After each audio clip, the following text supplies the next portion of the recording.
Okay, sorry, we got cut off. Resuming.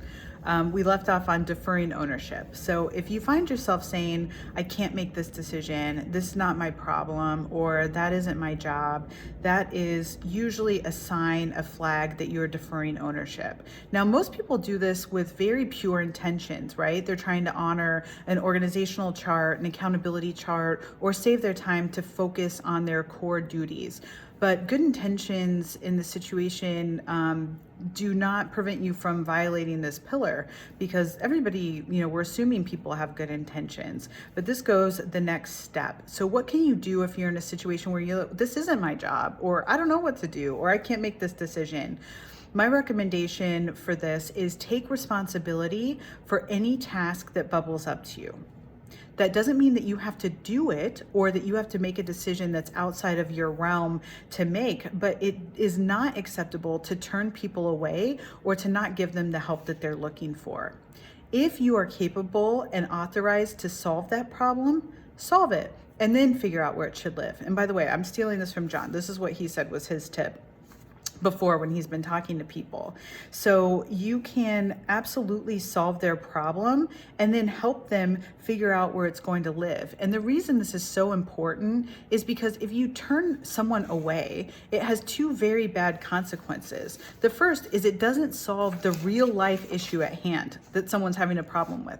And the second thing is it doesn't figure out a way to solve the problem at the core of the issue. It just makes people think that you're being lazy, or you don't want to do it, or you don't like them, or you don't like someone else and are sending more work their way or whatever, right? So instead of doing that, take responsibility, see it to conclusion. Even if you're just looped in and you introduce them and mediate, stay involved to conclusion to help people. The other way people can violate pillar number 4 is another very innocent sounding action, which I'm referring to as exporting ownership. Exporting ownership is when you automatically push work to other people without an explicit discussion with that person. This applies, in my opinion, to colleagues, clients, vendors, anyone really. And the tool that can help combat this is asking in any given situation, regardless of what the other person does, what can I do to move this situation forward? And I have one real life example. And again, this is just an example. It's not for everyone, but on the client services side, sometimes we'll get tickets from people that don't put their community in the ticket. So one option is to write them back and say, hey, what community are you with? So that sometimes goes for days because they're not constantly on their computer. Right? Versus in that situation, you can look in admin and search that staff's name. You can ask other people on the team, hey, have you dealt with this person before? Or you can Google the email address and find out where they're from. Now, you might say, Trisha, that is not an efficient use of my time, right? Which is a perfect opener into a very controversial topic of time. Because how should we look at whose time should be prioritized in any given situation? So this pillar, actually, if you see it all the way down, very much leads into this topic. I recommend, if you find yourself in any given situation, either implicitly or explicitly prioritizing your own time over someone else's, this is an indication that you're not actually practicing pillar number 4 correctly. We are part of the service industry and we are here to serve others. You can decide whether to apply that just to your work or to your life, to both or neither. But my recommendation is to take yourself out of the center of the universe, even using terms like I and I think and my and all the words that make the world revolve around you and your time. It takes time away from us efficiently solving other people's problems. And if this is offensive to your sensibilities, I would say that there is something else that you should take into consideration for this specifically. And this is the idea that to whom much is given, much will be required. You are all high performers and, in relatively speaking, positions of privilege, given your education, your access to technology and information, and to others.